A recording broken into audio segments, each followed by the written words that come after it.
me I think for the benefit of those who made the effort to appear on the bank holiday, I think we deserve a quick recap of one or two of the things that I talked about last time. So in particular, let me just remind you what the closure operation was that we were talking about. It was that if we've got sets A1 up to AS, we write that entails set A if AI intersect AJ is contained in A for all I not equal to J.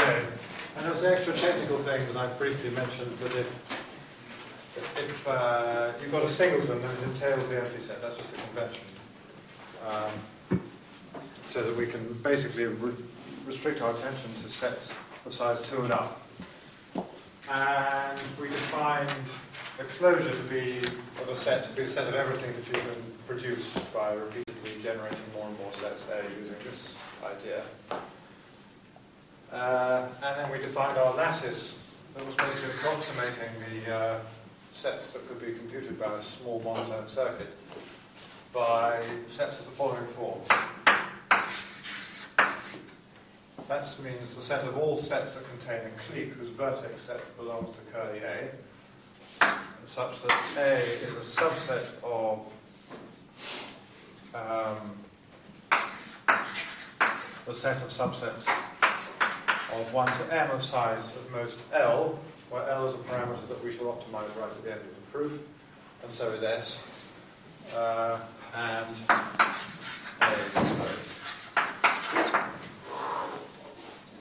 So we take closed subsets of, closed collections of sets of size of most L, we form the set of all, what should I say? This is actually the set of all graphs that contain a clique. Not quite what I just said. The set of all graphs that contain a clique whose vertex set belongs to L. That belongs to curly A. And that collection of sets is on curly L. And what I showed last time was, if A is closed, then for all K, A has at most S minus 1 to the K minimal elements.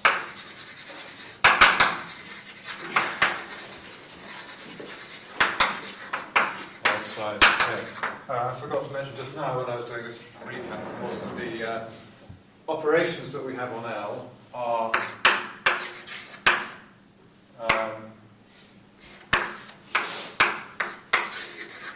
the meet operation is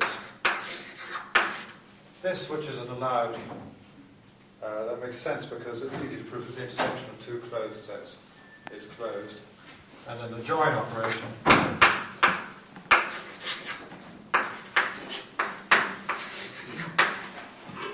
was defined to be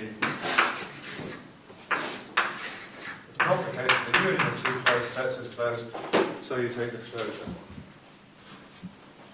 What can be shown quite easily is that this, we'll be using that later, is in fact equal to the union of, to the set of cliques that contain set of graphs that contain a clique, so this belongs to A. That's obvious. Sorry, that's not what I meant to say at all. What I meant to say was, sorry, this is obvious.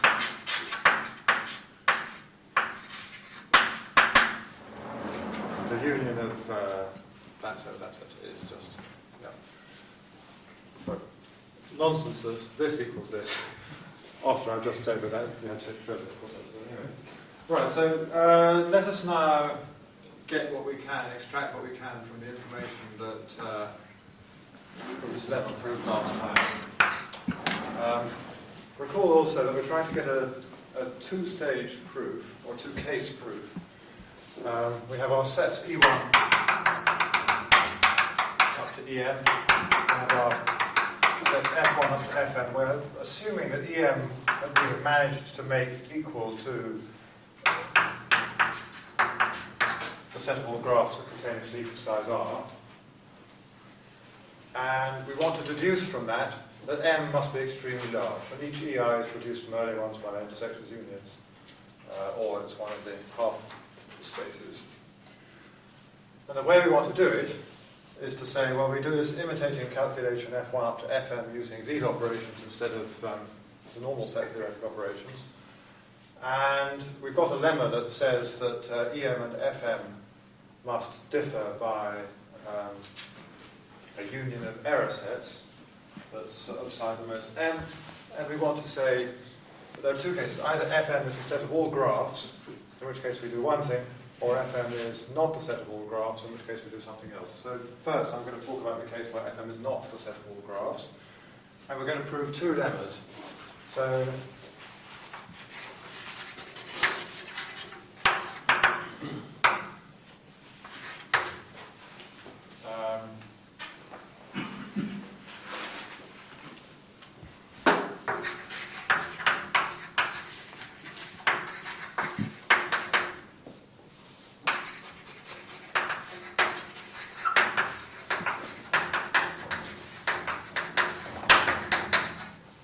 I take any closed set consisting of sets of size at least 2,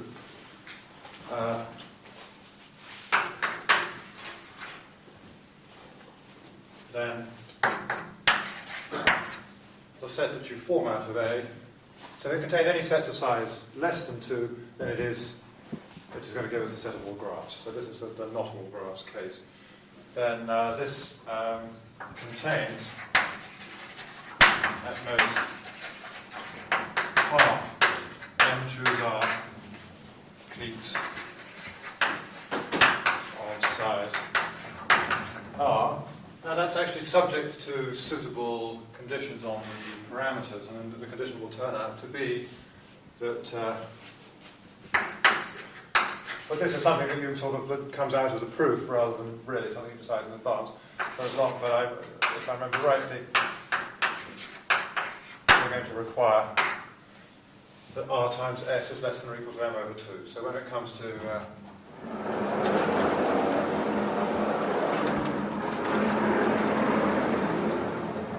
incidentally, R is also a parameter that we're free to choose, because really we're not, I mean, we're sort of partly interested in what happens for any given R, but our main interest is in making capital M as large as possible.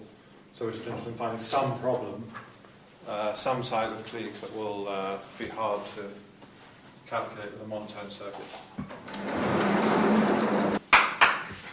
The vertex set of any, let's call it an R clique in A must contain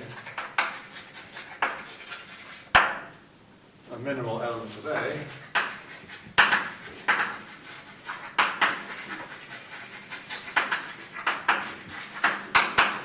hence the number of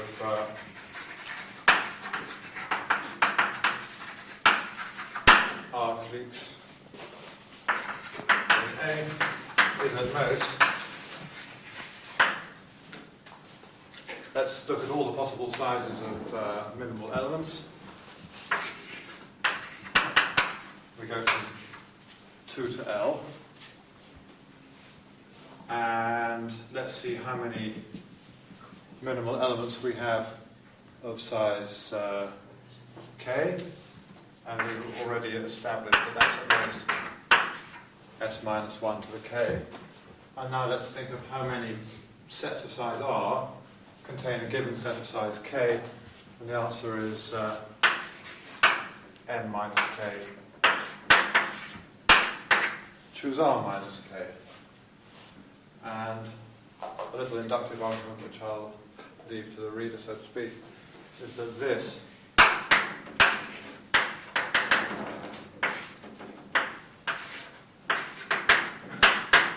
is at most R over M to the K times M choose R, like we do by just looking at ratios of binomial coefficients, of consecutive binomial coefficients. And so, as long as actually I could have got away with RS minus 1 is less than or equal to M over 2, but big deal. And so this is less than or equal to a half. And she's asked because we started at k equals 2. So if s minus 1r over m equals a half, then we're getting a quarter plus an eighth plus a 16th and so on, which is most of a half.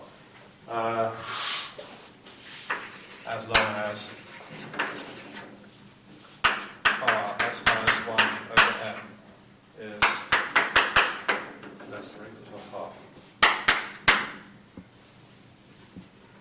So that's one of the things we wanted to do. We wanted to show that if you wanted to have all graphs, then the error sets we're going to have to produce for you an awful lot of cliques. In fact, half the total number of cliques. So the next lemma is that these error sets don't contain very many cliques. And that's almost as easy to prove. So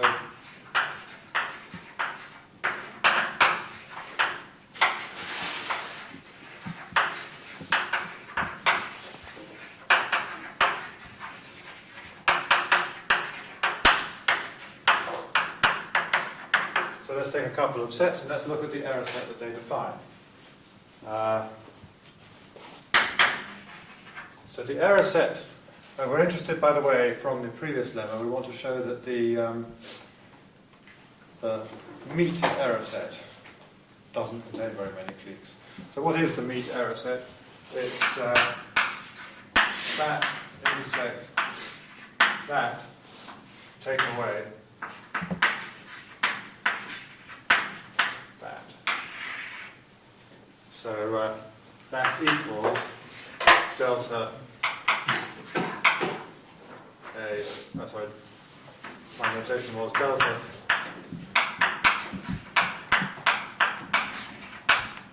I say my notation, I mean the notation that Alan and Bupana use and possibly Razborov as well, I'm not quite sure. So given that, what we want to show is then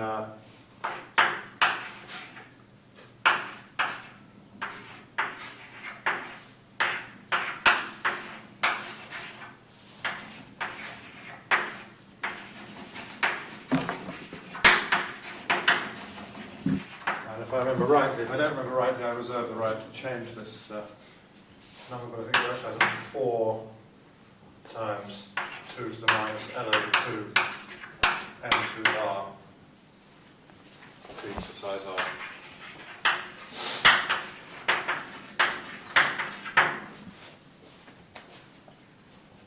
So what that's going to mean is that if Fm is not the set of all graphs, then capital M has to be of size at least 2 to the L over 2 over 4, because Fm itself only contained half the cliques. The difference between Em and Fm was a union of sets of this form, but each set of that form only contains this number of cliques, so you need 2 to the L over 2 over 4 of them to produce all the cliques that you have to have. So let's get this lemma done, and it's very similar to the lemma above, but not quite the same. So let's just think, how can a clique of size R belong to this set, but not belong to this set?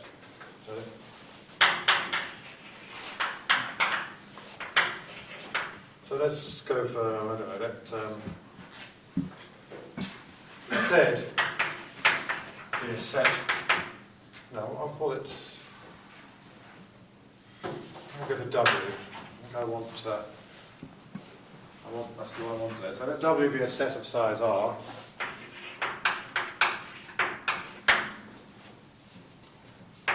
For the clique with vertex set W, I'll use that notation. Now for KW to belong to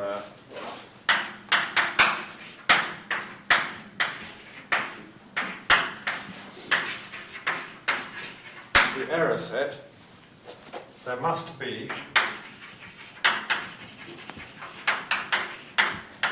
x in A and y in B such that, I'll make this reappear in just a moment, such that x and y are both subsets of W, but no Z in A intersect B. Actually, I didn't need to go as far as W, but anyway, such that Z is a subset of W.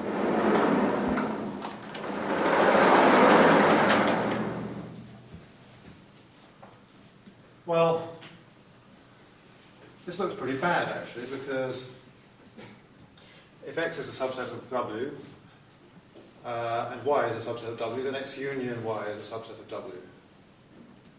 But the sets curly A and curly B are closed upwards, so to speak, so it looks as though this is an impossible situation. However, it's not impossible. There is one way it can happen, which is that the union of X and Y might have size greater than L. And these sets that we're talking about all have consist of sets of size at most L. So it sort of looks like some technical dodge, but it's not really. I mean, it's quite a fundamental sort of truth.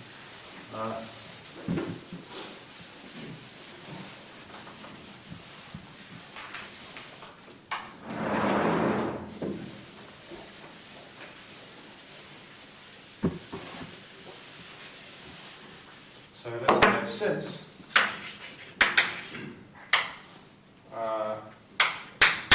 X union Y is a subset of W, and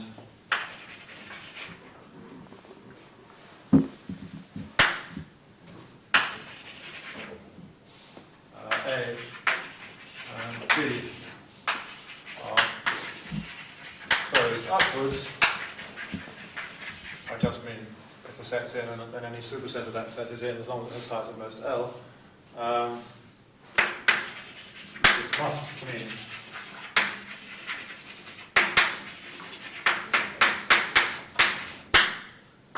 that that's greater than L, or else X union Y belongs to A intersect B. So what I really mean when I say closed upwards is it's closed upwards as long as you don't tip over size L.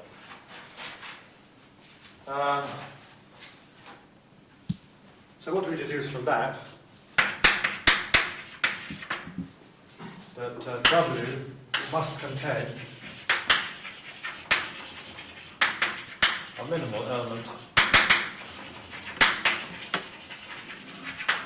of A or B of size at least L over 2. And now we just do a calculation that's very similar to this calculation. So the number of R cliques, let me write it this way now, is at most.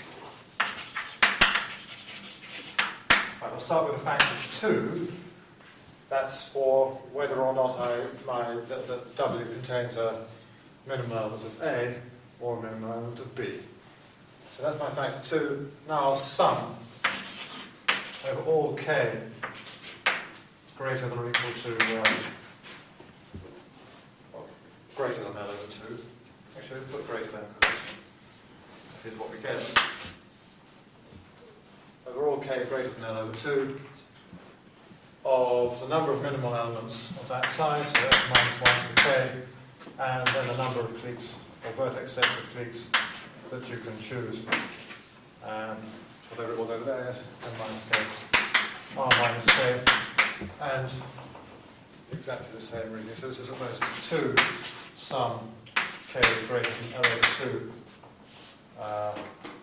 S minus 1, R over M, to the K, M choose R.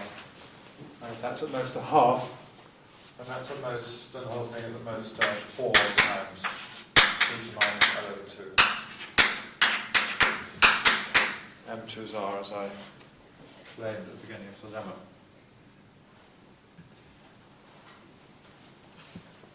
So we've got halfway through the argument now. We've done the case when, and in fact it's not just sort of the trivial half, and now we spent 3 lectures doing it. This is roughly half. the argument, I would say. So now we're going to do the other case. That's the case when Fm is the set of all graphs. Now, if you remember from what we said last time, if Fm is the set of all graphs, then it contains lots of graphs that we don't want. It contains all sorts of graphs that don't contain R-cliques, whereas we only want the set of all graphs that do contain an R-clique.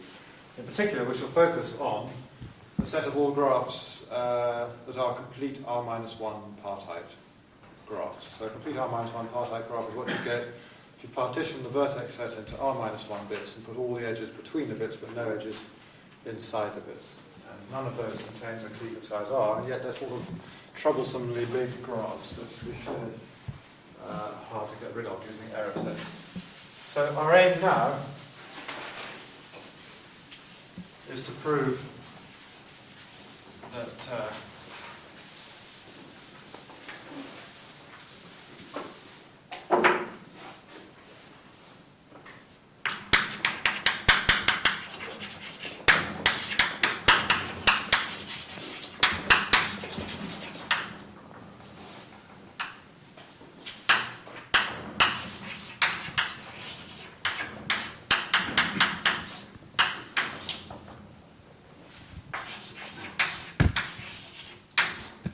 that is the error set. This is where the remark I made about the union of two things being the thing of the union comes in useful. So we want to prove that that contains a very small proportion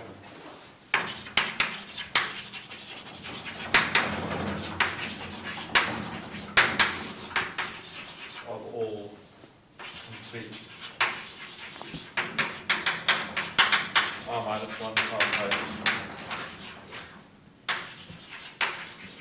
graphs. In fact, we prove something slightly more, well, only very slightly more general. So more generally, we should.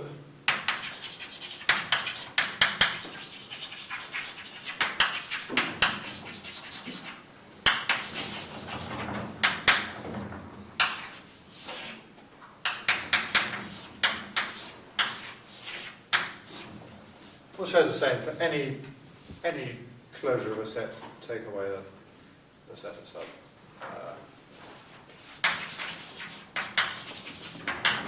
I haven't written my quantifiers in here, but I mean, for any, here I meant for any closed A and B, here I just mean for an arbitrary collection of sets. You have an arbitrary bunch of sets. When you form the closure, you don't introduce too many complete R-partite graphs.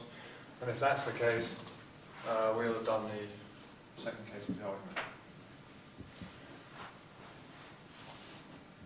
So let's just think, if I've got a set system, what, so if I just take any old set system A, I want to reformulate the problem very slightly, so I'm just explaining in advance of a lemma how the reformulation works. So if I've got a set curly A, I want to know which complete R-1 partite graphs are contained in this set here. Well, if I've got a complete R-1 partite graph G,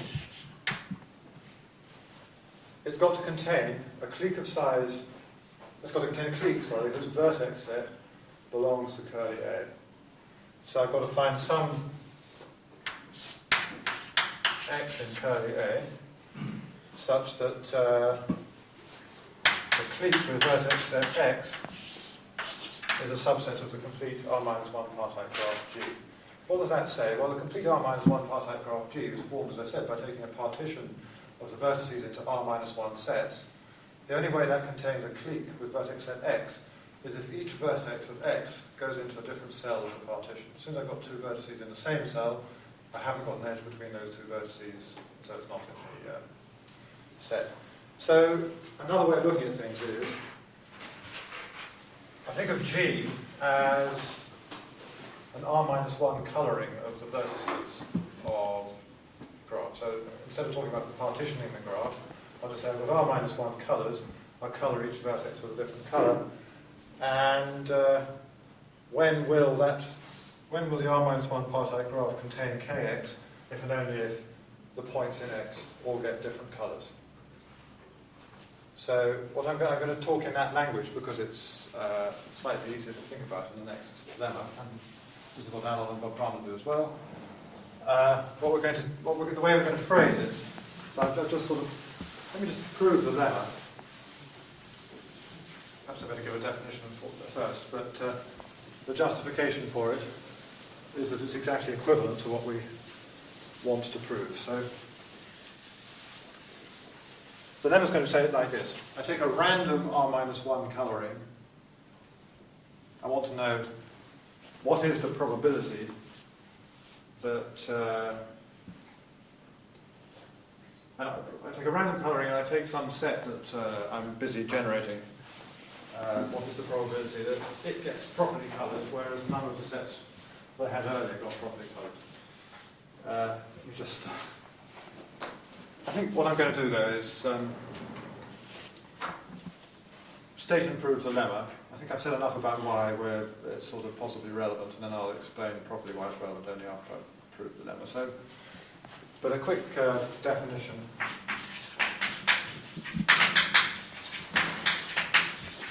Let say kappa be an R-1 colouring. So formally that means a function from, well, of the vertices, also of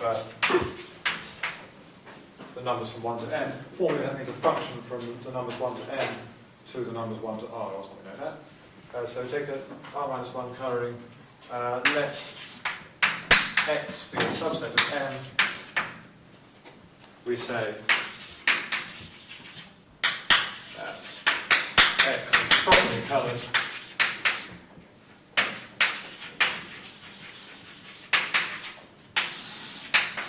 if all points in x have different colours.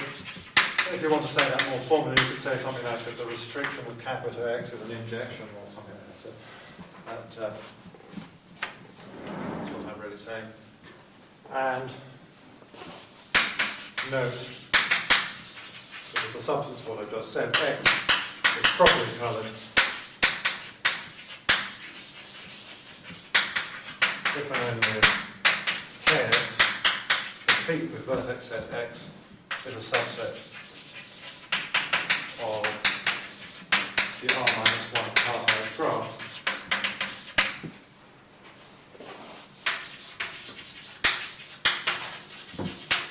That corresponds to kappa.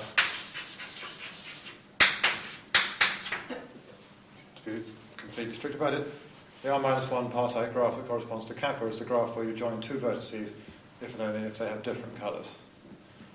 And that's, yeah. And then the lemma says the following. This lemma is the one that explains the closure operation, really. And you'll see, not the statement of lemma, but the proof of the lemma. So lemma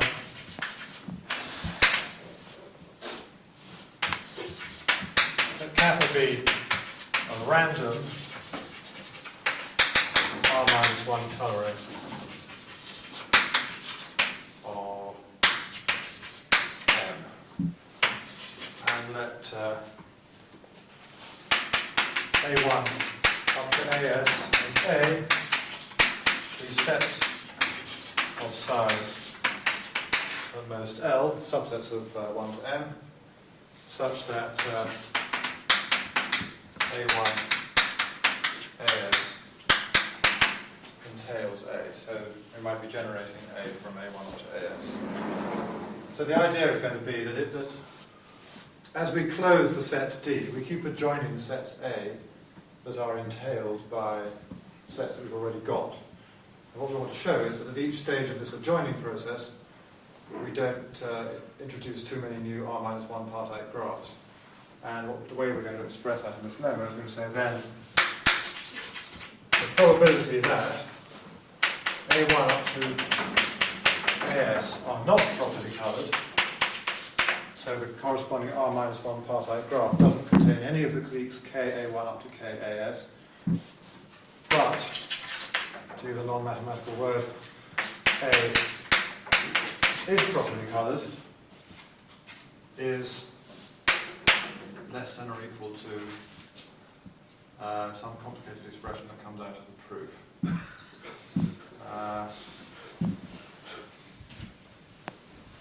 I could write something down. I think I prefer, just because there's a fairly high chance of it.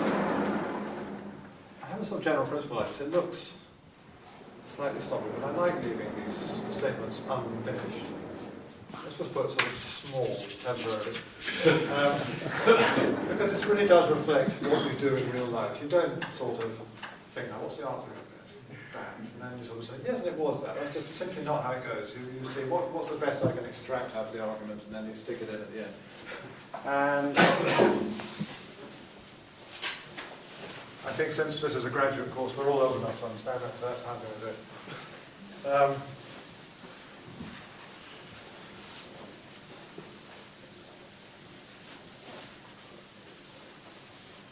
In particular, actually, I mean, if I do write it down, it won't sort of give some nice clue about how the proof is going to go or anything like that. Really, well, it sort of in retrospect, you could say it does, but not in advance, I think. So.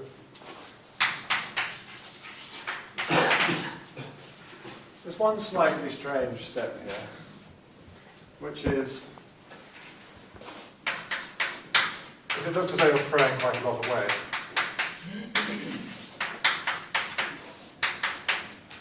Let's change it to and.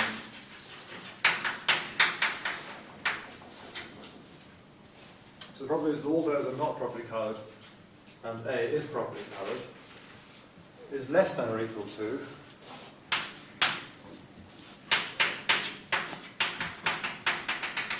a little bit of one A probability here, not properly coloured, given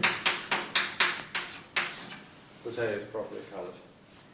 Why? Because this is that divided by a probability, which is at most 1. So this is all trivial inequality. I don't have anything good to say about why we're not throwing away too much here, except just bear with me and you'll see that we still get something small having thrown this thing away. The next thing is the bit that justifies the definition of the closure operation. So what have we got? We've got that we know that all the points in A have got different colours.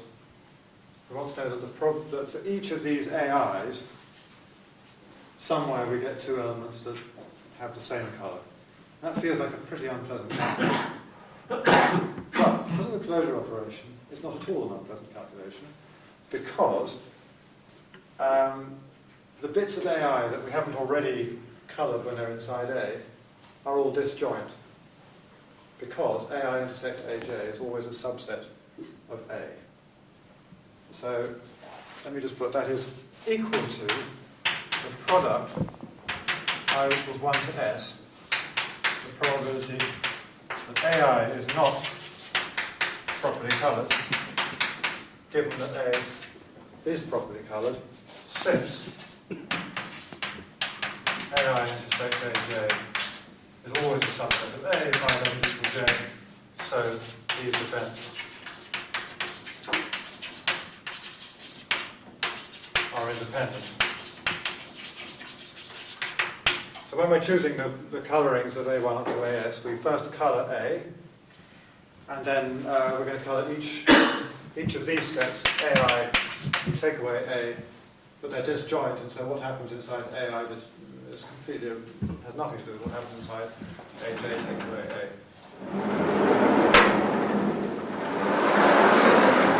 So that does give you a clue about how someone might have thought of the closure operation. Instead of guessing something brilliant and then observing that it works, what they do is say, start writing down the proof.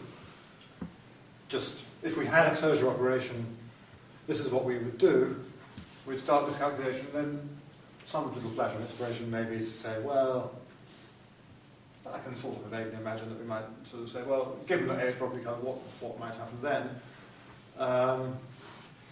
Get to this stage, and you think, this looks really horrible, but it wouldn't be quite so horrible if the AI takeaway A is disjoint, So let's just sort of make that happen and sort of hope for the best later on.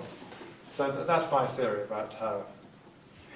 I know that the theory is not quite correct because Razborov came up with something different and then Alan Bupana modified what Razborov did. But this is some sort of, must be some kind of approximation to the true history of the discovery of this closure operation. All right, so let's have a look at just one of these probabilities now. We've managed to divide the problem into S separate identical problems. So let AI intersect A have size PI and AI take away A have size QI. Then the probability that AI is not properly coloured, given that AI is properly coloured, equals, right, so we've got R minus 1 colours to choose. Let's go for 1 minus the probability that AI is properly coloured, given that A is properly coloured, because that's going to be quite a bit easier. So 1 minus. So how do we properly colour AI if we've already properly coloured these things? So for the first element of AI, how many choices have we got? We've got R minus 1. We mustn't use any of these colours that we've already chosen. So minus PI. And then how many ways at the end of this process?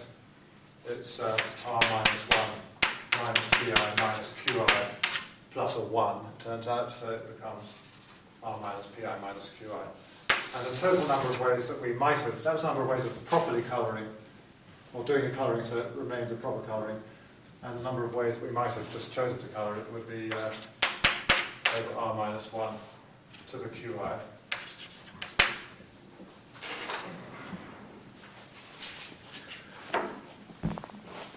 Which one of these was...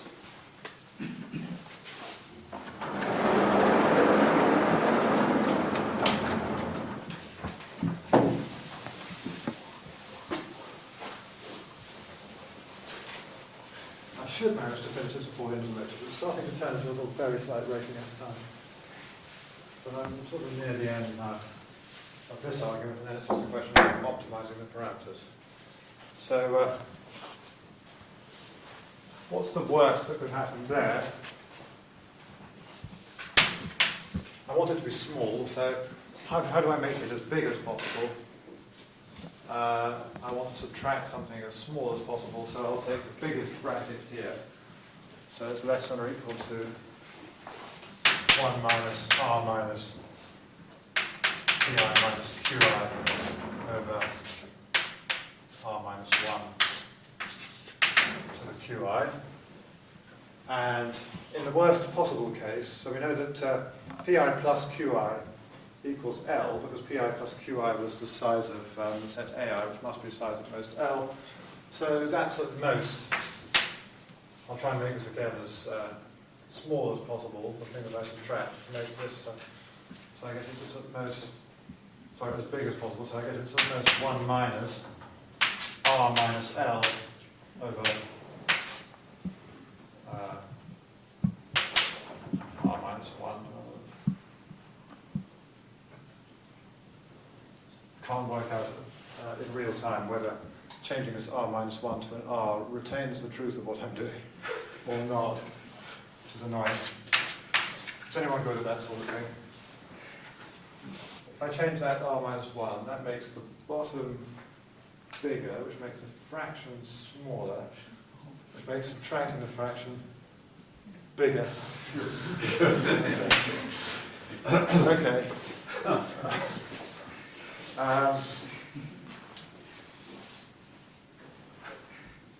And that equals 1 minus L over R to the L. And then anybody who's used to this sort of thing just says, well, that equals e to the minus L squared over R. Of course, it's not actually e to the minus L squared over R. So, but what we want is for this to be, say, at most a half or something. So what I'll just say is, as long as So we've got to have L squared comparable to R.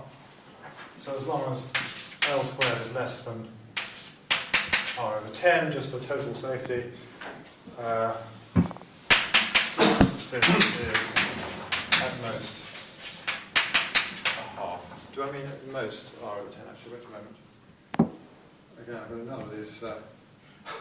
Or do I mean at least 10 R? I want to be subtracting something reasonably big, so L shouldn't be too big, that's right. But if L gets bigger, then it'll be e to the minus something bigger, which makes it, yeah. Okay, so it's the right way around. So let's just remind ourselves what our constraints were. They were R, S, less than M over 2, and L squared less than R over 10. Eventually I'll just start putting twiddles instead of naming constants. So what do we get from that? Therefore, as I'm not going to finish actually. So therefore, going back to the original probabilities, A1 up to AS not properly coloured and A properly coloured is at most 1 over 2 to the S if, because I've got S of these events and they were all independent, I took their product over here. Each one I've managed to establish as probability at most a half, subject to a condition on the parameters. So if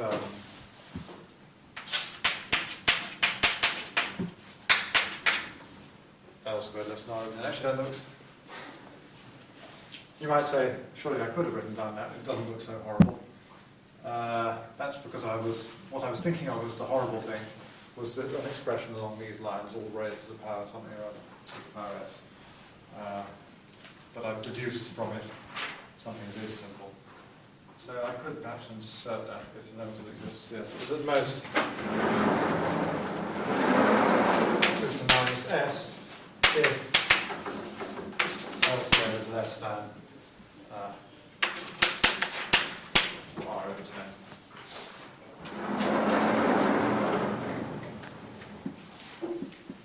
And let's very quickly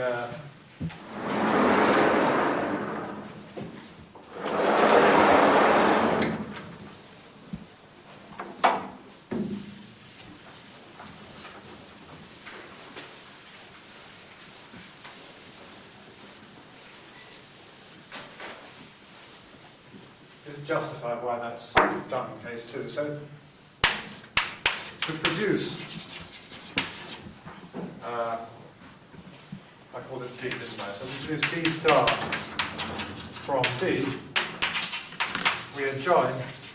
Actually, here's the second place where I use a bound that seems surprisingly weak. So how many possible elements could you adjoin to get from a set to the closure of that set? The bound I'm going to use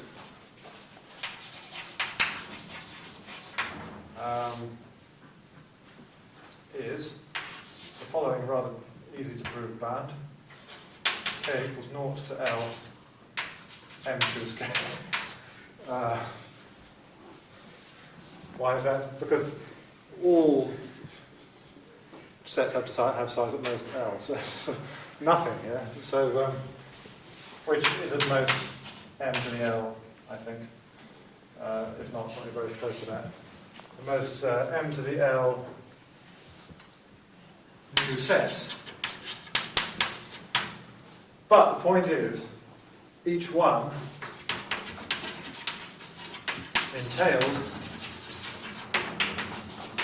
by sets that are already in.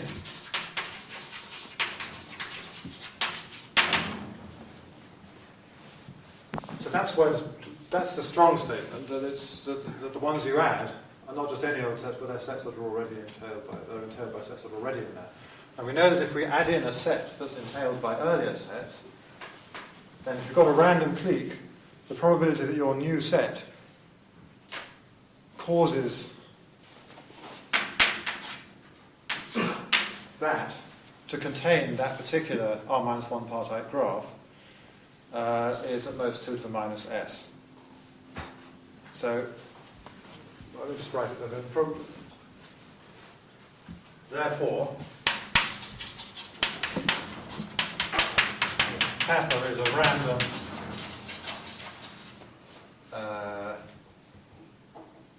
R-1 colouring of M, the probability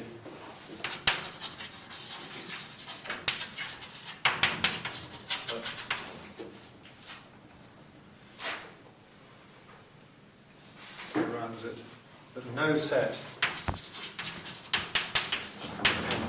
D is properly coloured, but some set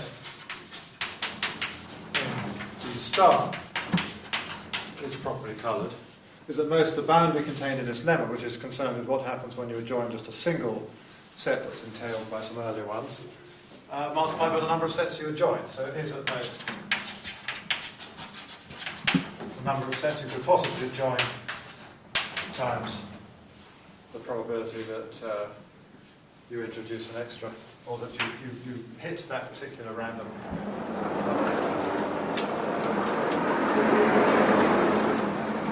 So therefore,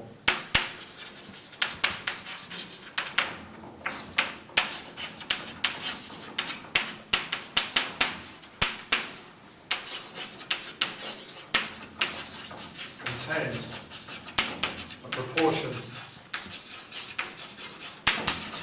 of at most n to the L 2 to the minus s of all complete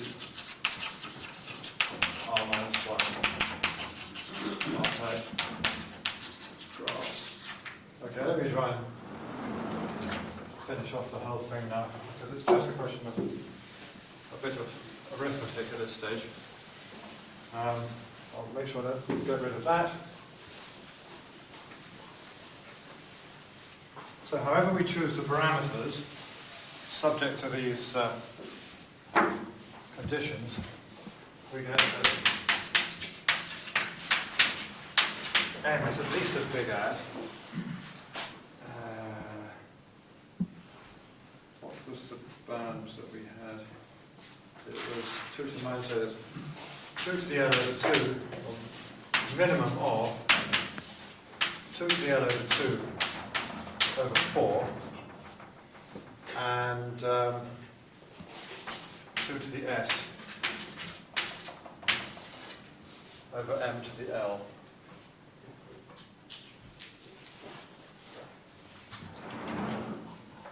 Now we all know what to do when we want to optimize something like this, which is you make them equal, roughly speaking. And another little trick that you do is you take logs if you can't do the calculations, and you outrageously say things like log of n log n is the same as log of n, because more or less. I think perhaps I'll just tell you what some good numbers to choose are rather than doing that derivation. So, but I have to remember. I think we choose L squared again. If you've got less than, then for goodness sake, make them equal. So we'll make L squared be about R. So in fact, what we take is L is around M to the fourth, so M over log M to the 1/3, and so R is around M to the 2/3 over log M to the 1/3, and S is then around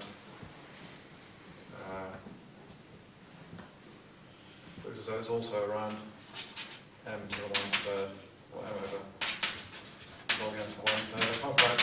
Does that work? L squared, is that smaller than R?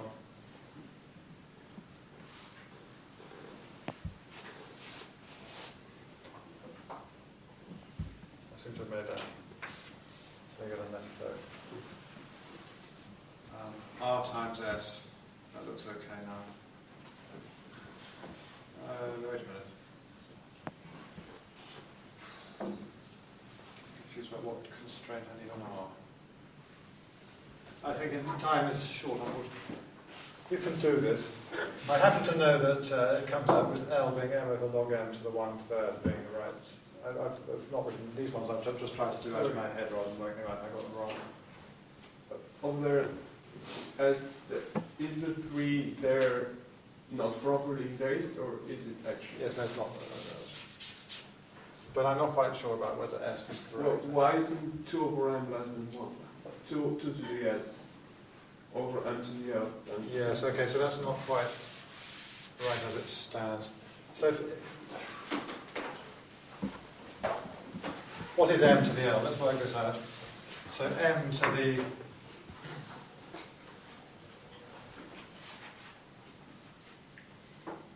for 2 to the s to be bigger than m to the l, what I really need is that s is much, much bigger than l log m. And if I got that, then I should be roughly okay. So, yeah, so I think what I want is that s is going to be around m to the 3rd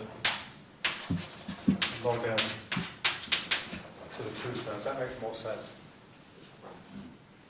And then r will be whatever it needs to be. And I think what that should achieve is that you get the same thing for r in those two instances, which is m over s gives us m to the 2/3 over log m to 2/3, and l squared seems to give us m to 2/3 over log m to 2/3 as well. Yeah, I think I've now got it correct. But the point is that the bound is now, we've achieved, is exponential in constant m over log m to the 1/3. That is indeed a result that's claimed in Hamilton's monopaper, so it's very reassuring. Sorry, I had to do that last bit in slightly more of a rush than I wanted. I didn't have very much time. But I also wanted to get it finished today, because that means that I can start with a clean slate in the next lecture and get on to at least an introduction to quantum computation.